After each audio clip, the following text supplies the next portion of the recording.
Ce que vous appelez le cinéma, Madame la députée, moi j'appelle ça l'ordre républicain, et c'est celui qui permet les progrès sociaux, précisément en protégeant les Françaises et les Français.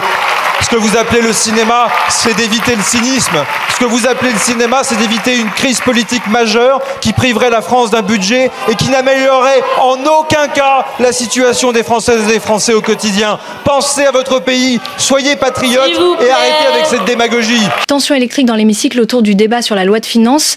Les échanges s'enflamment entre une majorité prônant la stabilité républicaine et une opposition vent debout contre ce qu'elle dénonce comme un cynisme budgétaire. Au cœur de la polémique, la fameuse taxe Zuckman, symbole de la justice fiscale selon la gauche mais qualifiée d'impôt miracle par la majorité. Alors que le gouvernement appelle au compromis pour éviter une crise politique majeure, les bandes d'opposition accusent une sainte alliance du fric entre les partis au pouvoir.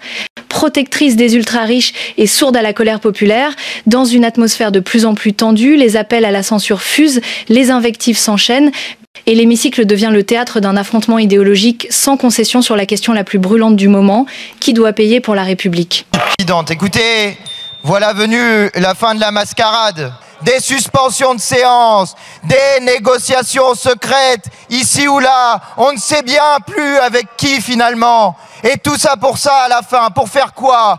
Pour protéger une fois encore les intérêts de quelques-uns au détriment de tous. Quand notre Constitution dit que la République c'est le gouvernement du peuple, par le peuple, pour le peuple, vous en avez fait le gouvernement des amis des riches, pour les riches, par les riches. C'est une honte absolue. Et ceux qui ne l'avaient pas encore compris la dernière fois doivent le comprendre cette fois-ci. La seule manière de négocier avec ce gouvernement, c'est de le faire partir en votant la censure. Vous ne l'avez pas fait la dernière fois. Allez-vous le faire cette fois-ci? Il faut les dégager pour faire respecter la volonté du peuple. Taxe Zuckman, taxation des plus riches et des salaires plus élevés pour les autres. Voilà ce qu'il faut faire. Dégagez-les! Mais prenez les choses sérieusement. Non, ça s'appelle le cynisme, monsieur le député. Et je pense qu'il faut refuser le cynisme. Vous ne pouvez pas faire entendre à nos concitoyens depuis des semaines et des mois qu'il existe un impôt miracle pour établir la justice fiscale et au moment où on en parle, faire preuve de moquerie et de cynisme. Ce n'est pas possible. Ce n'est pas possible.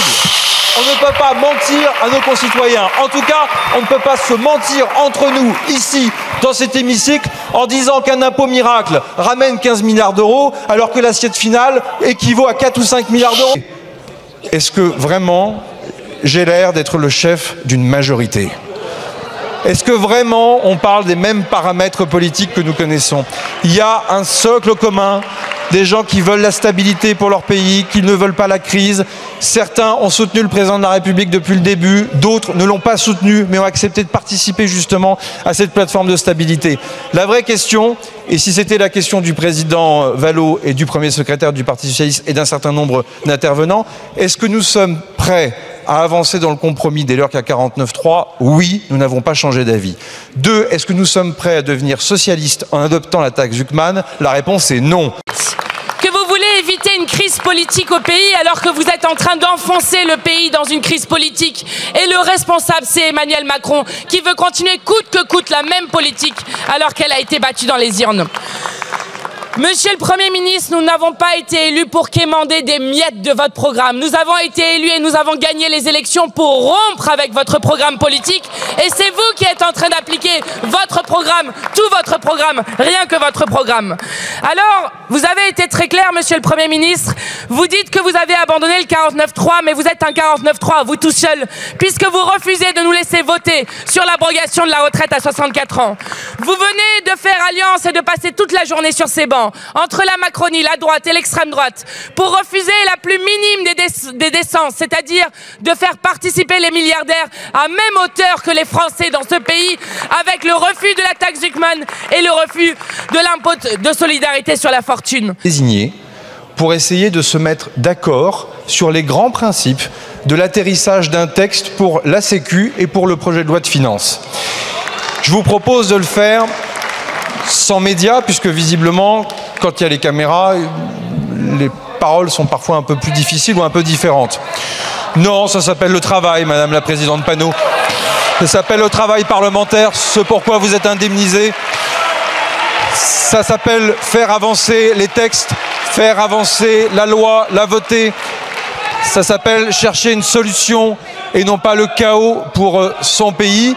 Et pardon, Madame la Présidente, le vote a lieu ici, sous le regard des Français, à scrutin public.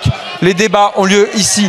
Mais le problème, c'est que vous n'êtes jamais venu précisément à un rendez-vous de travail à Matignon depuis le début, puisque vous n'avez le chaos comme seul programme, quand vous n'avez pas parfois le mensonge sur un certain nombre de contre-vérités, comme ce que vous avez encore raconté cette semaine sur la France et sur les exportations d'armes que nous ne faisons pas vers Israël, mais vous vous êtes enfoncé dans ce mensonge et donc tout cela, pardon, mais vous disqualifie en grande partie. Pour autant, vous êtes parlementaire et vous êtes légitime. Ce ne sont pas les ministres qui trient les parlementaires, ce sont les Français. Et donc, la France Insoumise est invitée, comme tous les groupes, à venir travailler justement à une solution de compromis, sauf à ce qu'au fond, vous ne vouliez aucune avancée pour les Françaises et les Français à court terme. Mais ça, évidemment, ça démontrerait une fois de plus le cynisme dont vous faites l'objet. Les millionnaires seront taxés sur leur portefeuille. Mais en revanche, les milliardaires ne seront pas touchés.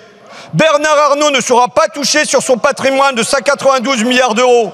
Bernard Arnault ne sera pas touché sur ses 3 milliards d'euros de dividendes. Vous les protégez. Vous les protégez. Alors après, combien ça rapporte ? Vous avez fait un contre-budget cette semaine et vous avez estimé ça à 4 milliards d'euros. L'année dernière, dans le contre-budget, c'était 3 milliards d'euros. Dans votre programme, Marine Le Pen, en 2022, c'était 2,5 milliards d'euros. Il y a là une inflation formidable. Pourquoi vous posez cette taxe-leur de l'IFF ?